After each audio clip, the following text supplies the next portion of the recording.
Hi everyone. सो अपना चल रहा है थ्योरी पार्ट। ठीक है, पार्टनरशिप का थ्योरी पार्ट चल रहा है और ये पार्ट 2 है। ठीक है, इसके अंदर जितना भी इंपॉर्टेंट क्वेश्चन वगैरह है वो सब हम सारा कवर किया है। तो ये अपना कुछ सीरीज चलेगा 4-5 पार्ट तक, ज्यादा नहीं है, 4-5 पार्ट ही है। ये सब जितना भी क्वेश्चन है सारा इंपॉर्टेंट है। देखो पहले का जो क्वेश्चन पेपर है वहां से सारा उठा के हम दे रखा है। ठीक है, तो सबसे पहले इन सब क्वेश्चन को जरूर याद करके जाना, बढ़िया से याद देख लेना। ठीक है, तो चलो फिर क्लास शुरू करते हैं। तो ये देखो नेक्स्ट क्वेश्चन क्या बोलता है, बोल रहा है कि what is premium for goodwill. Premium for goodwill क्या है? तो देखो यहाँ पे क्या लिखा है, premium for goodwill is the extra amount paid by a buyer over the actual value of a business assets. It reflects the value of intangible assets like reputation, customer loyalty, and brand strength that helps generate higher profits। तो जैसे हमने पहले goodwill देखा था कि goodwill क्या होता है। गुडविल मतलब बिजनेस का रेपुटेशन। गुडविल क्या है कि ओवर द टाइम बनता है ना, जैसे बिजनेस तुम शुरू किया तो धीरे धीरे जैसे जैसे तुम अपना बिजनेस आगे बढ़ाएगा तो उससे क्या होगा, तुम्हारा कस्टमर बनेगा, लोयल कस्टमर बनेगा। उससे क्या होगा, तुम्हारा बिजनेस का धीरे धीरे एक रेपुटेशन बनेगा कि हाँ ये बिजनेस का ये प्रोडक्ट है, अच्छा प्रोडक्ट है, इसका सर्विस है, अच्छा सर्विस है। तो उससे धीरे धीरे क्या होता है, एक बिजनेस एक रेपुटेशन बनते जाता है मार्केट के अंदर। तो ये वही है। अब होता क्या है कि जब भी हम लोग बिजनेस खरीदने जाता है ना, कोई बिजनेस तुम खरीदेगा तो होगा क्या कि तुम सबसे पहले ये देखिए कि वो बिजनेस सही है कि नहीं, उसका रेपुटेशन कैसा है, अच्छा है ना खराब है। अगर अच्छा है, उस बिजनेस को अगर तुमको खरीदना है ना, तो तुमको एक प्रीमियम अमाउंट देना पड़ेगा। उसी प्रीमियम अमाउंट को हम लोग यहाँ पे X amount paid by buyer बोल रहा है और उसी को हम लोग प्रीमियम फॉर गुडविल बोल रहा है। ठीक है यहाँ तक। तो ये तुम्हारा आंसर है, इसको बढ़िया से देख लेना। ये तुमको डायरेक्टली एग्जाम में पूछेगा कि बताओ what is premium for goodwill. अब ये नेक्स्ट क्वेश्चन देखो, what is partnership deed, mention 4 principal clauses. तो पहले इस पे आ जाओ, पार्टनरशिप डीड क्या है। तो पार्टनरशिप डीड क्या है, यहाँ पे बोल रहा है कि ये partnership deed is a legal document that defines the terms of a partnership, including the roles and responsibility of each partner। अब हम लोग जब भी बिजनेस शुरू करते हैं और वो भी खासकर पार्टनरशिप बिजनेस जहाँ पे 2 या 2 से ज्यादा लोग मिलकर कोई बिजनेस कर रहा है, एक एग्रीमेंट बनाना जरूरी है ना, समझ रहे? एक एग्रीमेंट बनाना जरूरी है कि कौन आदमी कितना कैपिटल लेके आएगा और किसको कितना प्रॉफिट का शेयर मिलेगा। जहां पे लिखा हुआ रहता है वो अपना एक डॉक्यूमेंट है। ठीक है, उसको हम लोग लीगल डॉक्यूमेंट बोलता है और उसको तुम एग्रीमेंट भी बोल सकता है। तो उसी चीज को हम लोग यहाँ पे एग्रीमेंट या फिर पार्टनरशिप डीड भी बोलता है, जिसके अंदर सारा टर्म्स एंड कंडीशन वगैरह लिखा हुआ रहता है। आ गया समझ में? तो जब भी तुम कोई बिजनेस शुरू करेगा तो सबसे पहले एक पार्टनरशिप डीड बनाना जरूरी है, जिसमें सारा कुछ लिखा हुआ रहेगा कि हाँ बिजनेस क्या है, कहाँ है, किस डेट में शुरू किया है, कौन सा पार्टनर कितना पैसा कंट्रीब्यूट किया है, कैपिटल कितना लेके आया, और बिजनेस में जो प्रॉफिट होगा उसमें से किसको कितना परसेंट, किसको कितना मिलेगा प्रॉफिट। ठीक है, और अगर किसी को सैलरी देना है तो कितना सैलरी देना है, कमीशन अगर देना है कितना देना है, समझ रहे हैं? तो सारा जो एग्रीमेंट वगैरह लिखा रहता है, सारा टर्म्स जो लिखा रहता है, वो चीज हम लोगों को इसमें लिखना जरूरी है, जिसको बोलते हैं हम लोग पार्टनरशिप डीड। सारा टर्म्स एंड कंडीशन इसी में लिखा हुआ मिलेगा तुमको, इसी को हम लोग यहाँ पे पार्टनरशिप डीड का नाम दे रहा है। आगे समझ में? उसके बाद देखो, उसके बाद बोलता है मेंशन 4 प्रिंसिपल क्लॉजेस, मतलब वो जो एग्रीमेंट तो बनाया ना उसके अंदर क्या 4 चीज लिखा हुआ होना चाहिए। अब यहाँ पे सिर्फ 4 पूछा है, और भी पूछ सकता है, तो हम लोग यहाँ पे सिर्फ 4 ही बता के रखे हैं। तो सबसे पहले तो name and address, state the official name and location of the partnership. Official name business का नाम क्या है, लोकेशन क्या है, तो ये पहला क्लोज हो गया, name and address. Number 2 profit sharing, explains how profit and losses shall be shared among partners. जो पार्टनर्स है अपना, उन लोगों में किस तरीके से प्रॉफिट बंटना चाहिए या फिर लॉस है तो किस हिसाब से होना चाहिए। तो ये चीज है प्रॉफिट शेयरिंग। नेक्स्ट है capital contribution, how much money each partner will invest in the business. अब यहाँ पे 3 पार्टनर है, तो तीनों में से कितना कौन कौन कितना पैसा इन्वेस्ट किया है उस बिजनेस के अंदर, तो वो ये है।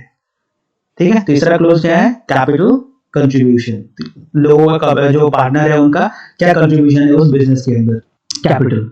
नेक्स्ट क्या दिया हुआ है, कि partners rights and duties describes the rights and responsibility of each partner. तो कौन पार्टनर उस बिजनेस में क्या करेगा, किसका क्या राइट है, उनका रिस्पॉन्सिबिलिटी क्या हुआ है, तो ये भी सारा चीज उसमें लिखा हुआ मिलेगा तुमको। ठीक है, तो ये 4 क्लोजेस था जो कि हम लोगों को पूछा है, हम यहाँ पे तुमको बता दिया, तो देख लेना ये सब बढ़िया से। तो आगे समझ में, चलो नेक्स्ट क्वेश्चन देखते हैं। नेक्स्ट क्वेश्चन तुमको यहाँ पे दे रखा है कि what is profit and loss appropriation account and why it is prepared. तो पहले इसमें आ जाओ, पीएल एप्रोप्रिएशन अकाउंट क्या है। तो देखो यहाँ पे क्या बोल रहा है, the PL appropriation account is an extension of the profit and loss account. It is used to show how the net profit और loss of a partnership firm is distributed among the partners. होता क्या है कि हम लोग final account बनाते हैं, पहले हम लोग क्या बनाते हैं, पहले हम लोग पीएल अकाउंट बनाते हैं, प्रॉफिट एंड लॉस अकाउंट। ठीक, उसके अंदर सारा खर्चा वगैरह दिखाया और कुछ भी इनकम में दिखाया, तो ले दे के हम लोग क्या मिला, यहाँ से हम लोगों को मिला यहाँ पे नेट प्रॉफिट। कहाँ, पीएल अकाउंट में। अब जब पीएल अकाउंट खत्म होता है फिर क्या शुरू होता है, पीएल एप्रोप्रिएशन अकाउंट। क्या होता है, पीएल एप्रोप्रिएशन अकाउंट। अब जो भी अपना नेट प्रॉफिट हम लोग कमाया है इस बिजनेस से, ठीक है, मान लो 10,000 रुपए कमाए, अब इस 10,000 को इन पार्टनर्स में, अगर मान लो 3 पार्टनर है ए बी सी, तो इन 3 पार्टनर में इस 10,000 को कैसे कैसे बांटना है वो चीज हम लोग कहाँ दिखाता है, पीएल एप्रोप्रिएशन अकाउंट के अंदर दिखाता है। आया समझ में। तो ये है अपना पीएल एप्रोप्रिएशन अकाउंट। तो पीएल एप्रोप्रिएशन अकाउंट क्या है, extension of the profit and loss account. It is used to show how the net profit, ठीक है, how the net profit and और loss of a partnership firm is distributed among the partners. Partners में कैसे बटेगा net profit and loss, वो हम लोगों को इस प्रॉफिट एंड लॉस अकाउंट से मालूम चलता है। नेक्स्ट देखो होता है व्हाई इट इज प्रिपेयर्ड। इसको हम लोग बनाते क्यों है, प्रॉफिट डिस्ट्रीब्यूशन के लिए। Allocates profit and losses according to the profit sharing ratio. जो भी रेशियो है उस हिसाब से हम लोग यहाँ पे प्रॉफिट एंड लॉस बांट देता है। तो इसलिए हम लोग बनाते हैं कि दिखे कि कौन सा किसको पार्टनर को कितना पैसा मिला है। नेक्स्ट है adjustments, include items like interest on capital, interest on drawing and partner salaries. अब उसके अंदर ये जो पीएल एप्रोप्रिएशन अकाउंट जो तुमको बताया कि हम लोग बनाया है, उसके अंदर अपना क्या था, नेट प्रॉफिट था। हम लोगों को नेट प्रॉफिट मिला 10,000 रुपया। अब होता क्या है कि इसमें कुछ एडजस्टमेंट वगैरह करना पड़ता है कि कुछ जो पार्टनर है उनको क्या देना पड़ता है, उनको देना पड़ता है आईओसी मिलेगा उनको, या फिर अगर वो लोग ड्रॉइंग किया है तो उनके खाते से क्या कटेगा, आईओडी कटेगा। अगर मान लो किसी पार्टनर को सैलरी देना है तो ए सैलरी।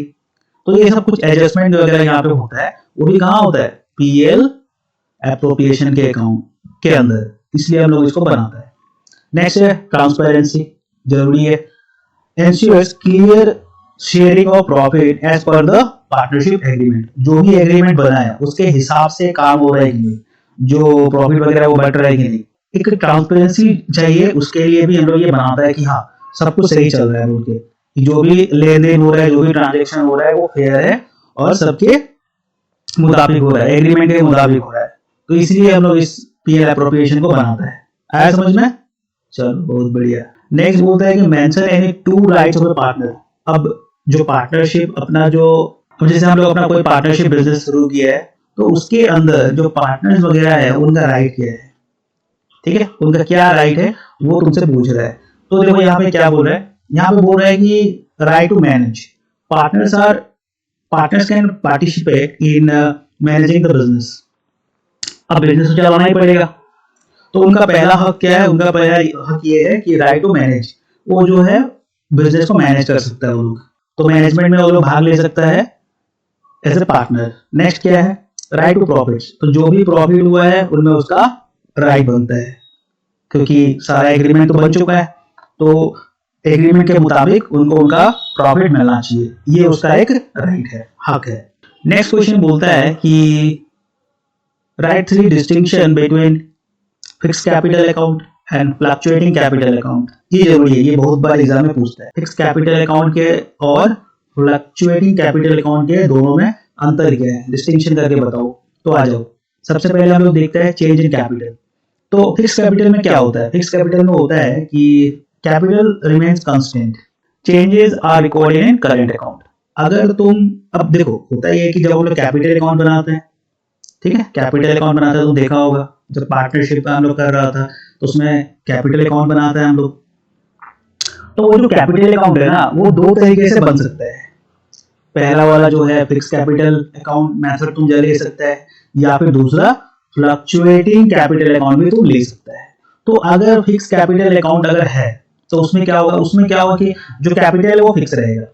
अगर तुम मान लो 50,000 रुपए कैपिटल लेके आए तो इसको छेड़छाड़ नहीं करना है, ये तुम्हारा जो कैपिटल है वो कैपिटल सेम टू सेम रहेगा। अब जो भी लेन देन करना है, अगर मान लो कुछ प्रॉफिट हो गया, लॉस हो गया, आईओसी देना है, आईओडी काटना है, सैलरी देना है, तो उसके लिए एक अलग अकाउंट खुलेगा जिसको बोलते हैं हम लोग करंट अकाउंट। तो ध्यान रखना, फिक्स कैपिटल अकाउंट के अंदर जो कैपिटल है वो कांस्टेंट रहता है, मतलब चेंज नहीं होता है। एक अलग अकाउंट हम लोग खोलता है जिसको बोलते हैं हम लोग करंट अकाउंट, तो उसमें बाकी सारा चीज रिकॉर्ड होता है, changes are recorded in current account. अब तुम इसको देखो, फ्लक्चुएटिंग वाला, ये क्या बोलता है, capital changes with every adjustment like profits, drawing etcetera. इसमें क्या होता है, एक ही अकाउंट बनता है, ठीक है, एक ही अकाउंट बनता है। तुम्हारा कैपिटल है 50,000, अब मान लो कुछ प्रॉफिट हो गया इस साल 10,000 का, तो उसमें प्लस हो जाएगा, फिर तुमको आईओसी मिला, प्लस हो जाएगा, समझ रहे। तो जैसे जैसे तुम्हारा प्रॉफिट बढ़ेगा या फिर लॉस होगा तो वो चेंज होते रहेगा। फिक्स वाले में चेंज नहीं होता है और इसमें चेंज होते रहता है, जैसे जैसे तुम्हारा प्रॉफिट बढ़ेगा, कैपिटल बढ़ेगा, वैसे वैसे तुम्हारा चेंज होते रहेगा फ्लक्चुएटिंग वाले में। नेक्स्ट है number of accounts, 2 accounts are maintain. इसके अंदर 2 अकाउंट मेंटेन करता है, पहला होता है कैपिटल अकाउंट, दूसरा होता है करंट। इसके अंदर only 1 account is maintain for all changes, इसमें एक ही अकाउंट बनता है, उसमें सारा कुछ लेन देन लिखा जाता है। नेक्स्ट है एडजस्टमेंट। एडजस्टमेंट कौन सा होता है इसके अंदर, current interest drawings are made in the current account. जो भी एडजस्टमेंट करना है वो सारा कहाँ होता है, करंट अकाउंट के अंदर। कौन सा एडजस्टमेंट, जैसे कि आईओसी देना है, ड्रॉइंग लेना है, इस तरीके का जितना भी चीजें हैं वो सब सारा एडजस्टमेंट कहाँ होता है, करंट अकाउंट के अंदर। अब इसमें आ जाओ तुम, ये बोल रहा है कि adjustment are directly made in the capital account. जब फ्लक्चुएटिंग वाले का बात आता है उसमें क्या होता है कि जितना भी एडजस्टमेंट वगैरह है वो सारा का सारा कैपिटल अकाउंट के अंदर ही रिकॉर्ड होता है, उसमें अलग कोई भी अकाउंट नहीं बनता है। आया बात समझ में, बढ़िया। Right 3 limitations of partnership business.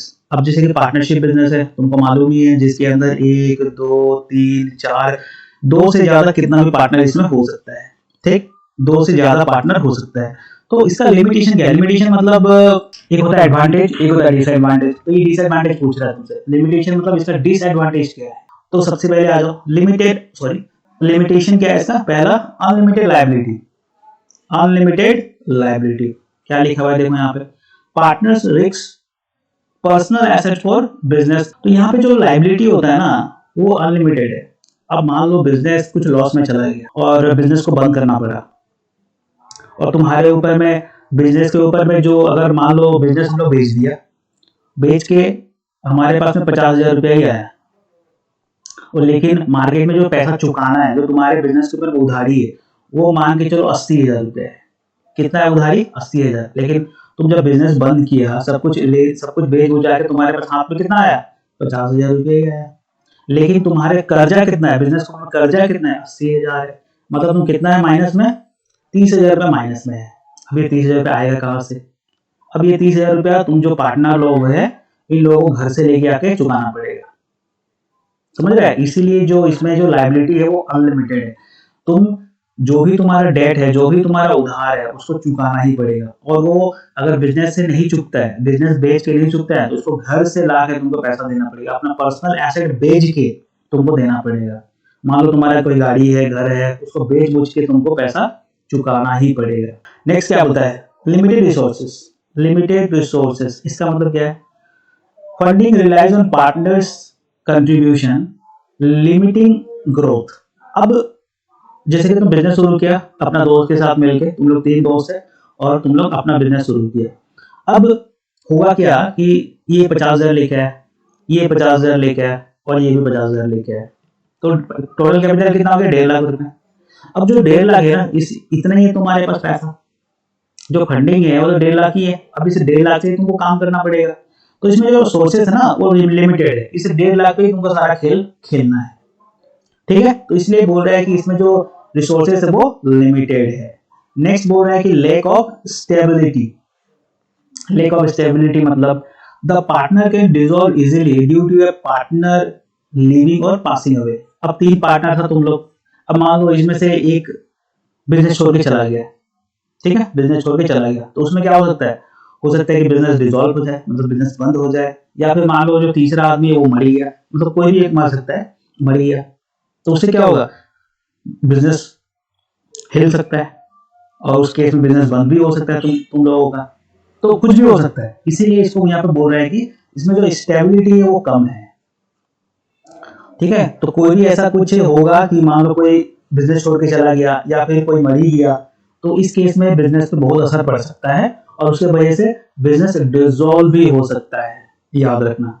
ठीक है, तो इसीलिए ये इसका लिमिटेशन है, 3 लिमिटेशन है। पहला है अनलिमिटेड लायबिलिटी, दूसरा है लिमिटेड रिसोर्सेस और तीसरा है लेक ऑफ स्टेबिलिटी। आया समझ में? नेक्स्ट देखो क्वेश्चन क्या बोलता है। नेक्स्ट क्वेश्चन बोलता है कि mention 3 features of partnership business. 3 feature बताओ। ठीक है, 3 फीचर बताओ किस चीज का, पार्टनरशिप बिजनेस का फीचर बताओ 3। ठीक है, तो क्या बोल रहा है, 2 or more persons। तो सबसे पहला फीचर बोल रहे हैं कि 2 or more persons। A partnership requires at least 2 individuals to run the business together। तो इसका पहला फीचर ये है कि 2 आदमी चाहिए, 2 से ज्यादा भी चलेगा लेकिन एटलीस्ट 2 तो चाहिए ही पार्टनरशिप बिजनेस के अंदर। तो ये तो पता ही है तुमको। चलो दूसरा बात बोलता है एग्रीमेंट। एग्रीमेंट होना जरूरी है। It is established through an agreement oral और written that details terms like profit sharing and partners rules. तो एक होता है एग्रीमेंट, जैसे हम लोग पार्टनरशिप डीड देखा था, ये उसी का बात हो रहा है कि एग्रीमेंट बनाना जरूरी है जिससे हमको मालूम चले कि प्रॉफिट शेयरिंग रेशियो किसका कितना है, कौन सा पार्टनर का क्या रोल है, किसको क्या करना है। तो ये दूसरा है इसका फीचर। तीसरा क्या बोलता है, अनलिमिटेड लायबिलिटी। ये तो पहले भी हम लोग देखा था, अनलिमिटेड लायबिलिटी। अगर मान लो बिजनेस बंद हो गया, ठीक है, और बिजनेस बंद करने के बाद में क्या हुआ, सारा हम लोग अपना सामान बेच दिया तो 50,000 ही आया अपने पास, और अपना जो लायबिलिटी है, जो पैसा चुकाना है वो 80,000 है, तो 30,000 तो तुम कहाँ चला गया, लायबिलिटी में चला गया। तो ये पैसा कहाँ से देगा तुम, ये तो घर से लाना पड़ेगा, अपना घर बेच के लाओ या फिर कहीं से भी लाओ, गाड़ी बेच के लाओ, लेकिन लाना तो पड़ेगा तुमको। तो इसीलिए तीसरा जो फीचर है इसका वो है अनलिमिटेड लायबिलिटी। आया बात समझ में? चलो ठीक है, तो इस पार्ट के अंदर हम लोग इतना ही रखता है, बाकी ये क्वेश्चन वगैरह हम नेक्स्ट पार्ट में डिस्कस करेगा। तो अभी तक जितना तुम लोगों को समझ में आया, एक बढ़िया सा अपना नोट बना लो कॉपी के अंदर, फिर से एक बार रीड करो तो तुमको अपने आप समझ में आ जाएगा कि कौन सा चीज क्या है। ठीक है, तो याद करने का जरूरत नहीं है, चीज को समझ लो एक बार, क्योंकि तुम याद करेंगे एग्जाम में भूल जाएगा। एक बार अगर तुमको समझ में आ गया ना कि कौन सा चीज क्या बोल रहे हैं, तो तुम अपना हिसाब से ही बना के लिख सकता है, कोई दिक्कत वाला बात नहीं है। ये पॉइंट्स वगैरह याद रखना, बस मेन पॉइंट वगैरह याद रखना। इसके अंदर तुम चाहे तो अपना हिसाब से भी कुछ भी भर सकता है, लेकिन आसपास हो, ऐसा नहीं है कुछ भी भर दिया। तो जरूरी ये है कि तुमको पॉइंट वगैरह याद रहे, इससे क्या होगा, तुम अपना जो इसको डिस्क्राइब जो करना है वो तुम खुद से भी कर सकते हैं। तो चलो ठीक है, फिर आज इतना ही रखता है इस पार्ट के अंदर। चलो बाय।